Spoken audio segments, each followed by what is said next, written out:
National news centre की शुरुआत कर रहा हूं देश के 10 करोड़ मरीजों के लिए एक बेहद बुरी खबर से। और मैंने आपको आगाह किया था, हमारी टीम ने आपको आगाह किया था, 26 सितंबर को हमने बताया था कि दाम फिर से बढ़ने वाले हैं। कैंसर, डायबिटीज, हार्ट पेशेंट्स जो हैं उनकी दवाइयों के दाम बेतहाशा बढ़ गए हैं। और ये सब कुछ हुआ है नरेंद्र मोदी की अमेरिका यात्रा की वजह से। प्रधानमंत्री की अमेरिका यात्रा से पहले नेशनल न्यूज सेंटर ने आपको बताया था कि मोदी की अमेरिका यात्रा से ठीक पहले जरूरी दवाओं की लिस्ट में जो 108 दवाओं के नाम हटाए गए हैं वो मुश्किल बढ़ाएंगे। और यह फैसला इसलिए किया गया ताकि अमेरिका के उद्योगपतियों को संदेश दिया जा सके कि भारत उनके मुनाफे का पूरा ख्याल रखता है।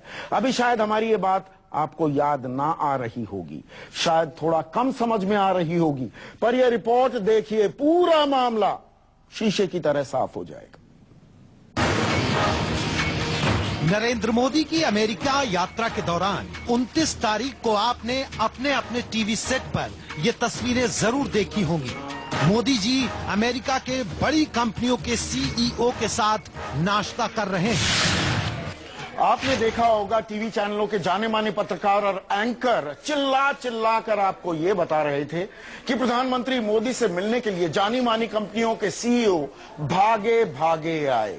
मोदी जी देश के लिए व्यापार जुटा रहे थे, लेकिन किसी ने आपको ये नहीं बताया कि ये नाश्ता दरअसल हिंदुस्तानियों पर, आप पर, मुझ पर कितना भारी पड़ने वाला है। नरेंद्र मोदी के साथ नाश्ते की टेबल में बैठे इन बड़े सीईओ में से 3 की तारीफ हम आपको बताते हैं। केनेथ सी फ्रेजर, अमेरिका की दवा कंपनी मर्क एंड कंपनी के मुख्य कार्यकारी अधिकारी।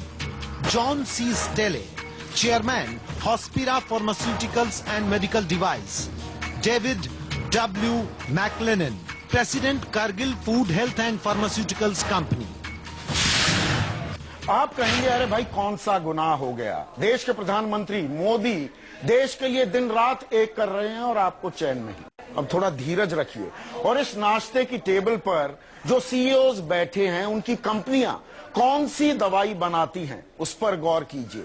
और गौर कीजिए इस बात पर कि यात्रा से पहले इन दवाइयों के दाम क्या थे और यात्रा के बाद अब दाम क्या हो गए हैं। लेकिन उससे पहले इसी खबर का एक और पहलू देखिए।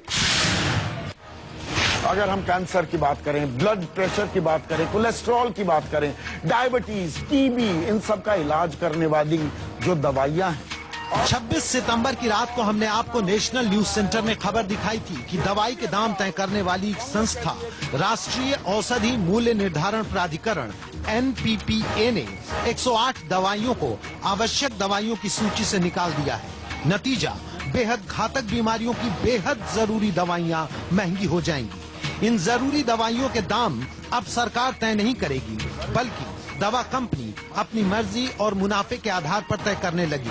अब इस असर को समझने के लिए देखिए ये ग्राफिक्स।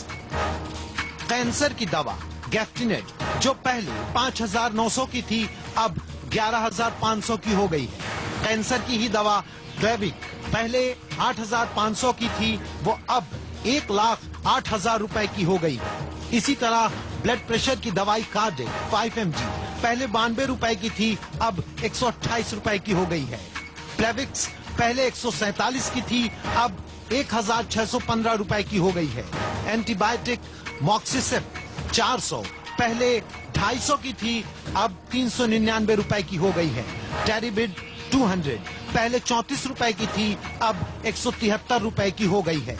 कोलेस्ट्रॉल के इलाज में इस्तेमाल होने वाली दवाई एस्ट्रोबॉस पहले 62 रुपए की थी, अब 97 रुपए की हो गई है। अब आपको समझाते हैं कि मोदी की अमेरिका यात्रा से पहले और यात्रा के बाद दवाइयों की कीमत में अंतर और दवा कंपनियों के सीईओ के साथ उनके नाश्ते का रिश्ता क्या है। केनेथ सी फ्रेजर की मर्क एंड कंपनी कैंसर की दवाई बनाती है और ये भारत में आर्बिटक्स नाम से कैंसर की दवाई बेचती है। जॉन सी स्टेले की company Hospira pharmaceuticals and medical device Bharat की कंपनी कैडिला हेल्थ केयर के साथ मिलकर काम करती है। ये कंपनी भी कैंसर की दवाई साइटोटॉक्सिक बनाती है। David W McLennan, president Cargill food health and pharmaceuticals company, इनकी कंपनी कीटनाशक जेनेटिकली मॉडिफाइड बीजों की दुनिया में सबसे आगे है, जिसे लेकर पिछली सरकार में काफी विवाद रहा है। अब तस्वीर साफ हो गई होगी कि नाश्ते की टेबल पर मोदी जी ने दवा की कंपनियों को क्या संदेश दिया और भारत में निवेश के लिए उचित माहौल की क्या तस्वीर दिखाई होगी।